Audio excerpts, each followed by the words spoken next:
when you didn't hear this, Goodman, but I asked McCall a question. If the guy that allegedly said something to Kelsey after that whole incident, if he comes down, I was like, if he drives a lane, dunks in traffic, and then turns around and just stares at the Charleston bench, what would you do if you were the head coach? And he goes, give him a high five. We got Dusty May's take on that whole incident and more coming up right now.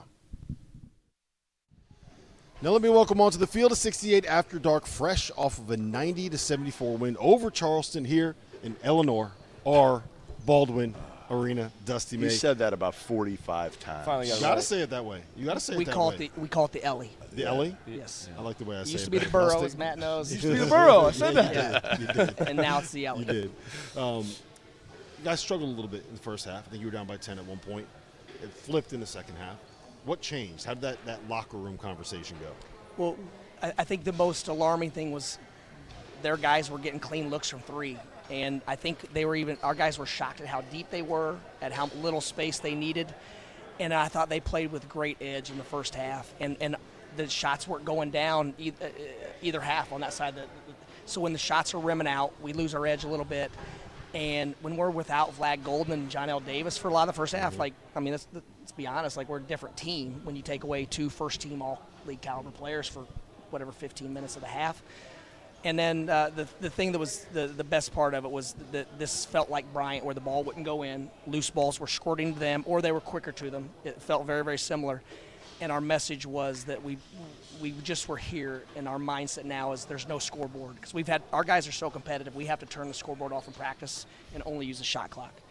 And we say, even if we're going to have winners, we're not telling you what the score is because we don't want you so consumed with the score. Just go out and get lost in playing great basketball. And you throw Vlad back in there as determined as he was, and then John L. Davis. I mean, what a performance. Mm-hmm.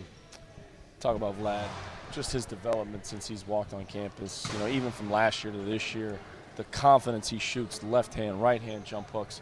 You'd always see him try to just get to his right hand, and now just his versatility. Talk about just his development since he's been on campus. I think with big men that have never been a go-to guy, and he always played national team, and then he plays at Putnam Science, and then he plays at Texas Tech, and then he comes here, and his first year was a straight role player. He was developing, and he's evolved into a guy that had a lot of stuff in his game but didn't really know when to use it or how to apply it.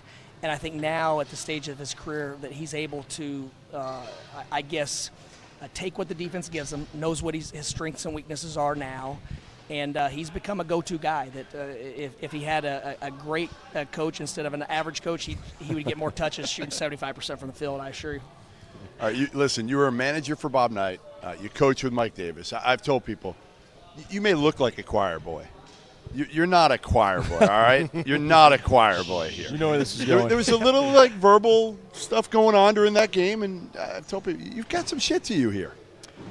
Jeff, I think we all know that if you look like I do, and no offense to Coach Kelsey, he's a great athlete in shape. He's jacked, yeah. Yeah, for him to be at this level, and for myself to be at this level, you have to know how to compete and fight, and you got to have some self-awareness and know what your edge is, and they're competitive, we're competitive. But like I told the media, I've never seen a brawl at half court between coaches. So there was never any. Let's just move on to the next. We both said some things we probably shouldn't have said. I said I know I did. I apologize for it, and it's time to move on and put all the attention and spotlight on the players. I like it for you. I know you don't, and your wife certainly doesn't. But I kind of like it because again, I don't think people understand how competitive you are. And I don't know if there was to light a little fire. I don't know what you said to your team at halftime. Whatever you said, I think it worked. When you grow up with anger management problems, there's no fire that's going to light. It's that fire's burned out. It was more about now we're playing with aggression we need. Let's focus on what's important, and that's the scouting report. That's taking advantage of the right matchups, creating some good space for our playmakers to make plays. So at this stage of my career, that can't get me out of, we're a type of program that we need to stay poised because we have ultra-competitive dudes. And so I feel like my poise has to be on par with what we need to be doing. Janelle Davis, 24 points, 10 boards. You can call him Nelly too, by the way. Nelly Davis, 24 He gave him the points, clear 10 to boards. do that. Yeah, Yes. we're allowed to now. Second half, it's 76-65.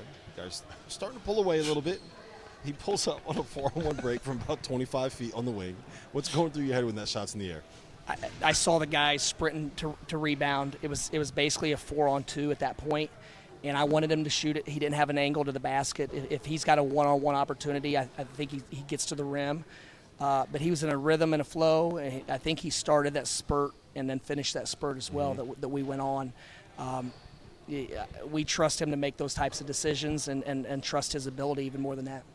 Coaches throw out the term culture, and I think if you watch any press conference, anybody takes a job, culture. John L. Davis 0 for 7 the other night, 2 points. Happiest guy in the gym. Tonight, 24, 10 rebounds, same person. But just that's your team.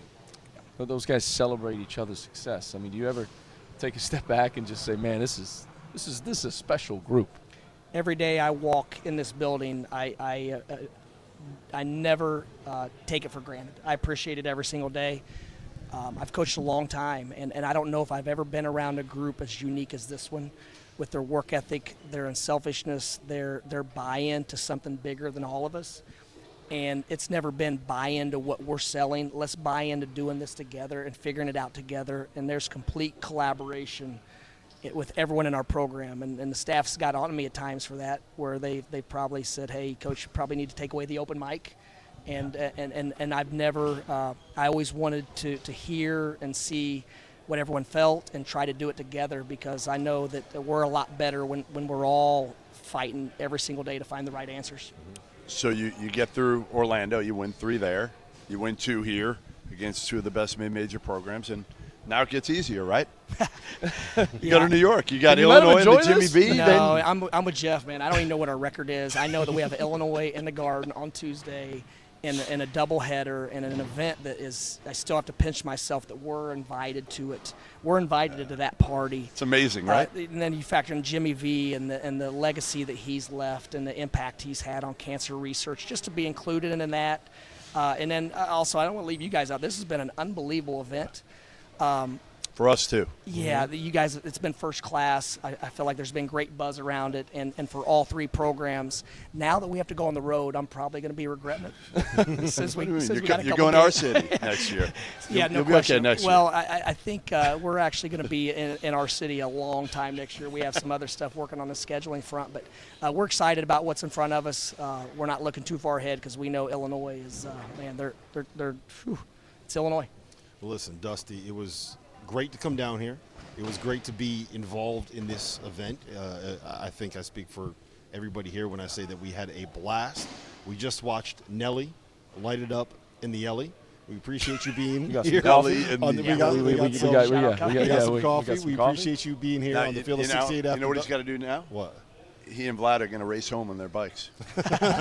His is electric, so I got it. Oh, I didn't know that. He's got an electric bike. It's a cheat code. Well, we appreciate you being here. And remember, don't talk to Dusty May.